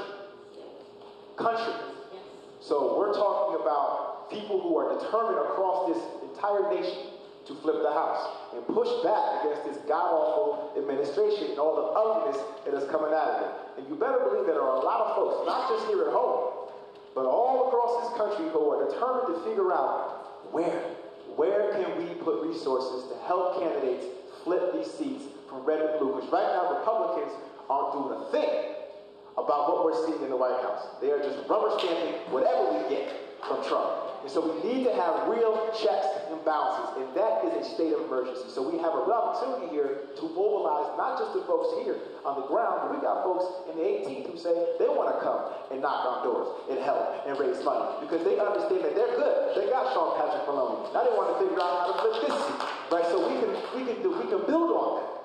Understand that we are on the front lines here, people. Not just for what's going on right here in our own communities. We're on the front lines of what's going on all across this country. So getting out there and voting is not just about saving what's going on out here at home. It's about making sure that we can restore some hope to our democracy everywhere across this country of ours. So absolutely about doing this work. And the DCCC is 100% behind me because of that. And that's why we were actually put on the red to blue list, which for those who don't know is really when the party says this is the seat that we're going to designate as a seat to focus on to help flip. That's how critical it is to us as a party. That's how critical it is to the fate of this country.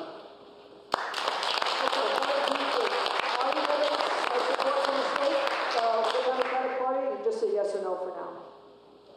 There is no support for Chad or for me.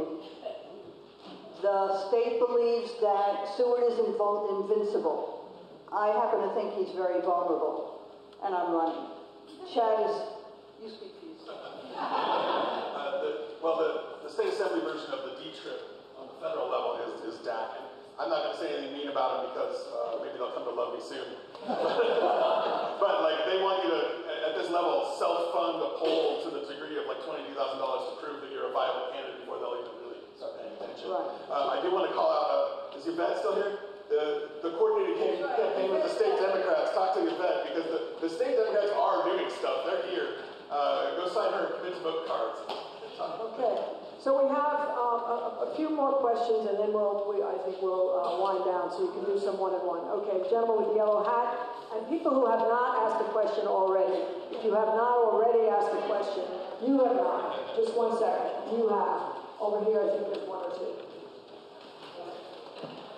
I got that hat on just for you, Antonio. Okay.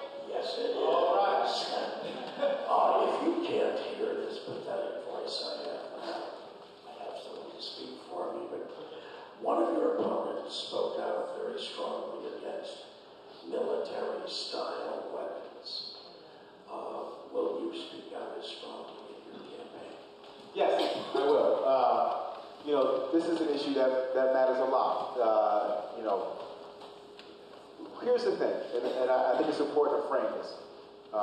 Democrats for a very long time have sort of been boxed in on the issue of gun violence, in large part because it's been framed around this notion of control.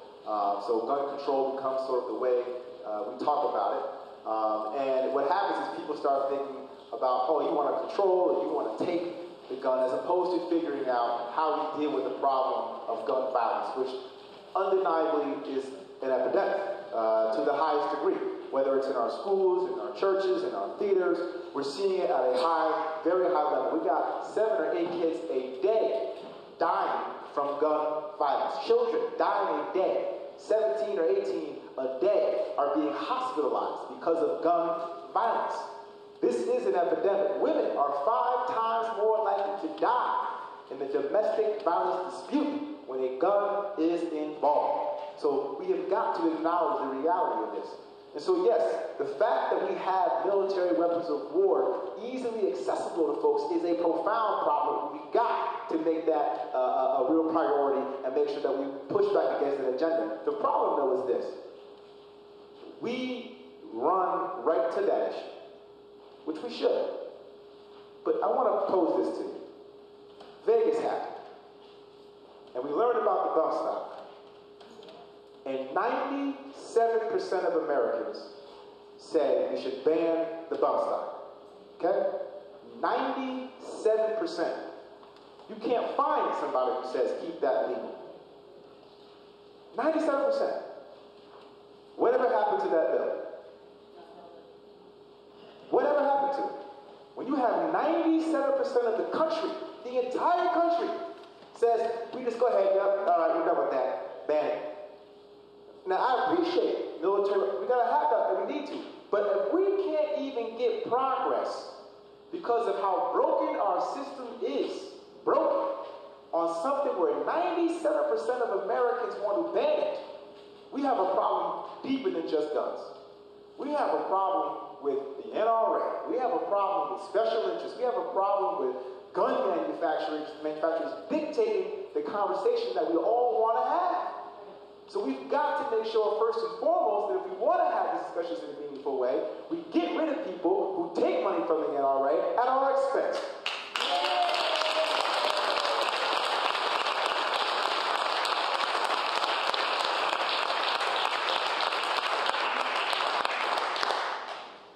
So this question is for all three of you.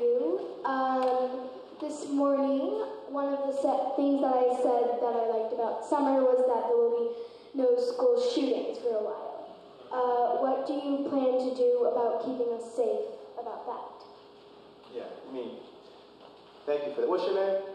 Greta. Greta? How old are you, Greta? 9 years old. Thank you for your question. Thank you for being here.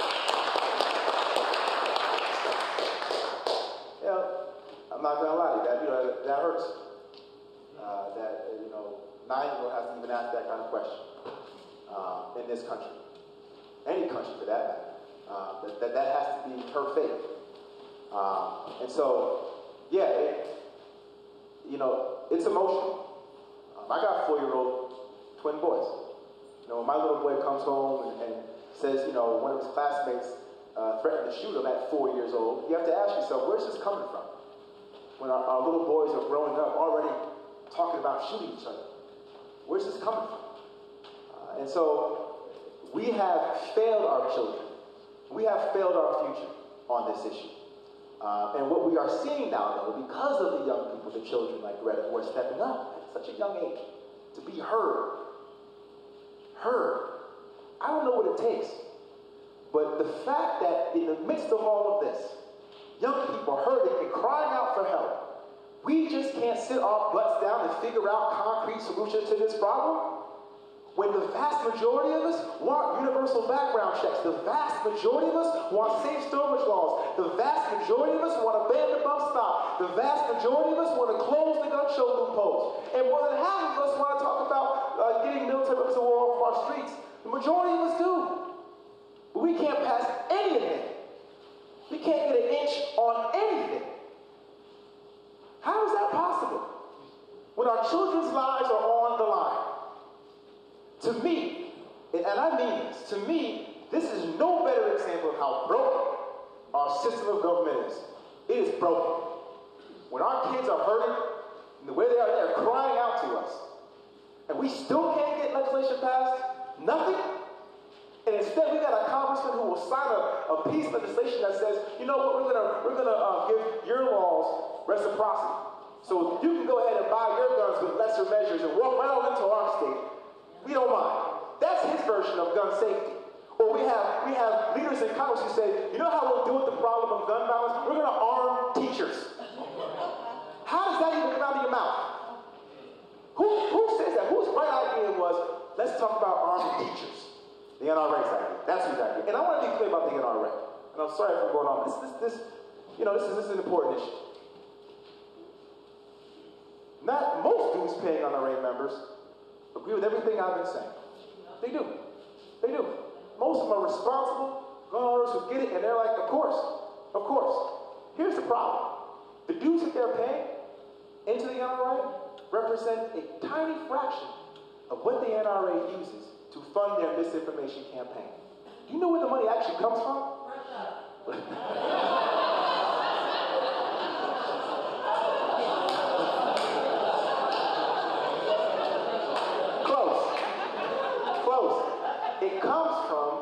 gun manufacturers, the industry, the corporate titans. They dump money in hand over fist and essentially just silence the dues-paying members. They're just there as pawns, to be frank. They're not actually the voices that they ought to be by virtue of their dues paying. They're being disrespected too. So this is not about NRA members. No, this is about Americans being left behind by a system rigged by those who have the means to rig it. Let's change it. Okay. So, we asked each one of the three. That was one of her. So I just want to say that Antonio's talking about the country and Washington, D.C. New York State is serving as a microcosm. There was a law that would allow guns to be taken away from anybody convicted of domestic violence. Senator Seward voted it down. So did Miller. There was a bill just a couple of weeks ago that was an Amber Alert that would allow police and school authorities and other authorities to declare somebody might be a danger to themselves and others and has to go to a judge. That was blocked by the Republican Senate. If there was ever a time to stop the violence, you cannot solve this problem with the thinking that started it. You have to get new thinking in there. And it is not going to be by re-electing the people who started it. Okay. I'm going to move on, I think, John. Do you have something very specific to add to this particular topic? Do you want to add something specific? I can be real quick. Go ahead, but real quick. The solution is not militarizing our society even further, right? I don't want a whole new generation of kids growing up with the trauma like previous generations with ducking cover drills and things like that.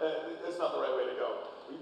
Look around, look at other countries that do not have the same problem we've got. With the variable that's different between the United States and other countries is way too much access to weapons of war, right, in civilian hands. You can talk to many very intelligent vets who will say, like, we don't need weapons of war in civilian hands in this country. And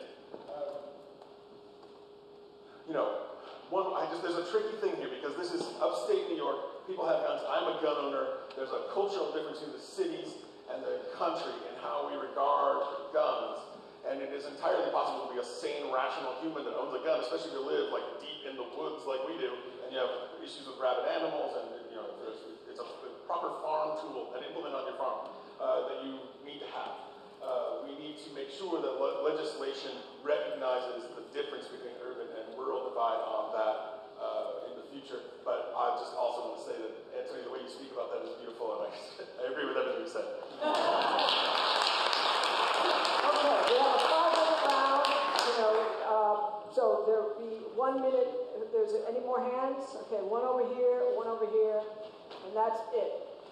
One over there. Okay, so 3 1-minute questions, and then 3 1-minute answers. There are a lot of cultural institutions in our area in New York State, museums. Our federal government and our state government has granting agencies that we have to apply and compete for these. Education, we haven't talked about education and what you think about that in terms of what you can do.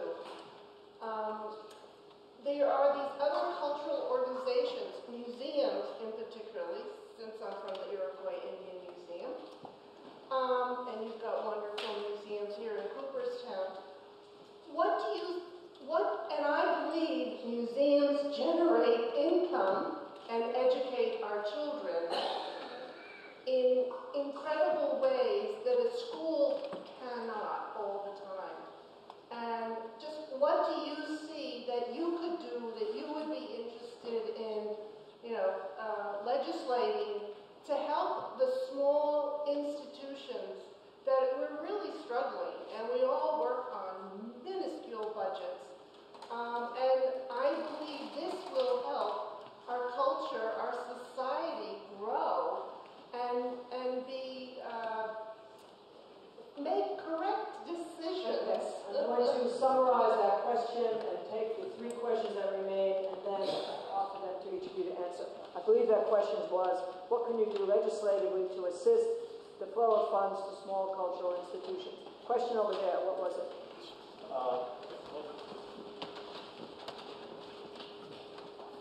I want to thank everybody for bringing this about this evening.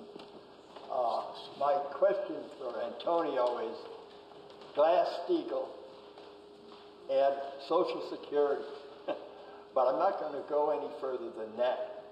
And I want to thank the host of this to allow a Republican to come in here tonight. Okay, so legislative flow to cultural institutions and the Glass-Steagall. And if you other, I hate to just feature the federal level, but if So you I want want to... No, just the cultural institutions. Okay, Antonio. So what am I addressing? You're an impresario, fantastic, but we're running out of time. Yes, I was going to touch on, I'll do the Social Security and the Glass-Steagall. I'd be remiss though, because education matters a lot. And I think that we can help museums in some respects by also funding our public schools and giving them the resources that they need to actually think more creatively about how they educate their young people. Right now, we are teaching our kids to the test relentlessly in a way that is limiting their growth as full-fledged, fully formed human beings. And so we can get back to funding our schools and giving our teachers discretion to actually figure out how to empower young people, bring them to museums, and learn more beyond just what's going on in the classroom, but actually see the world and see history face to face. These are things that actually we can do if we prioritize the funding. So that's an important piece, just funding the education. Now, the reason why we have what we have right now with all the inequality in part, and we see money going hand over fist, and then we had the crisis in 2008, is because of the repeal of Glass-Steagall way back when. Okay, when we allow commercial banks to also invest speculatively and use our hard-earned money to run these risks, these trade risks, that is a profound problem. And I do think we need a modernized version of Glass-Steagall to deal with this reality. Instead, what do we get? What we get is a bank bill that essentially was a rollback of all the regulations for Dodd-Frank, which arguably did affect some of the small community banks, the ones with about 100 billion assets, 1 million assets, but then they want to treat that issue and say, okay, let's rope that into the bigger banks and use it as an excuse to roll back the thresholds that we put in place to make sure that these banks continue to be stress tested. So right now, these small banks use scapegoats to allow the rollback of regulations designed to prevent the big banks from leading us right back to a crisis. Dead wrong. Dead wrong. Lastly, Social Security. Again, back in the 80s, back when the cap was actually first instituted, it captured over 90% of all the income. Back when the income distribution was more fair. But now when you have more and more income being trapped at the top, that cap doesn't capture nearly enough. Nearly enough. And you got folks who are making millions and billions of dollars, and they're probably, they're 0.00001 of their income is being taxed. Meanwhile, you got folks who are making 50,000, 60,000, of course, their full income, their full annual income is being taxed. So here's my point. I would argue for the donut rule, where you raise the cap for certain folks in a very high income bracket, so they actually proportionally can meet the same sort of impact or feel the same sort of impact that families making $50,000, $60,000 a year are being forced to hit. There's no reason in the world that Warren Buffett pays some little small, tiny fraction. He doesn't have to, right? So we can make that adjustment and extend the solvency of Social Security without having made any real dent for anybody who's going to feel it in any meaningful way. But we're not having these discussions. Instead, what we got is a tax bill that literally adds $1 trillion to our deficit, and we get Paul Ryan turning around telling us, oh, I guess we've got to cut Medicare and Social Security. No, we don't. No, we don't. What we can do is close the corporate loophole. We can make sure corporations take it out of their pay.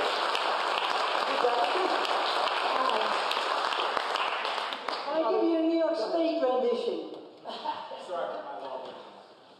A lot of wind. I'll give you the New York State again, microcosm. Microcosm, because we think we're so cool. No, it's crazy.